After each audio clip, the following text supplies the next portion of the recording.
All right, misconfigured firewalls. This is a major issue that has been around a very long time.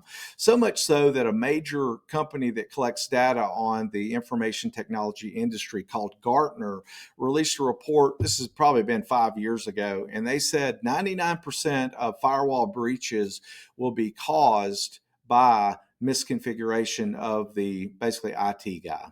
And I'll tell you, it's very difficult to get a firewall completely configured correctly. And because like our steps, we really have written out all the processes on what it takes.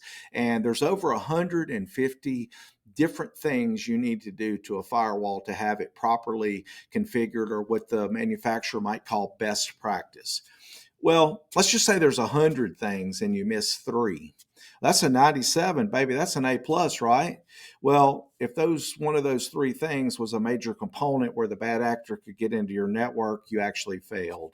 So it's very challenging to set up a firewall correctly. And the fix for that, honestly, is they have tools out now that will allow you to basically make a template where you have those 150 items correctly configured, and then you apply that template to the firewall.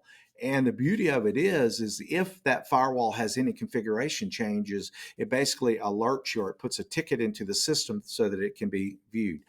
This is really not, a few years back that was not available. It was very expensive to have those types of tools.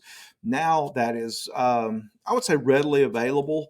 Of course, it takes subject matter experts, so there is a level of complexity that is required to do that. But that is what you need. You need to have your firewall. You paid the money, you're buying the subscriptions, but you didn't configure it right, or your guy didn't configure it right. I see it all the time.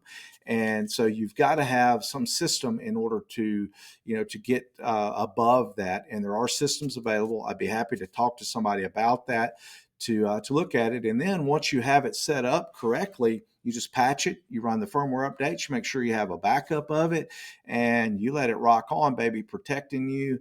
And you want to have it to where if a change happens on it, you will get an alert. Because I'll tell you, your biggest threat is your IT guy.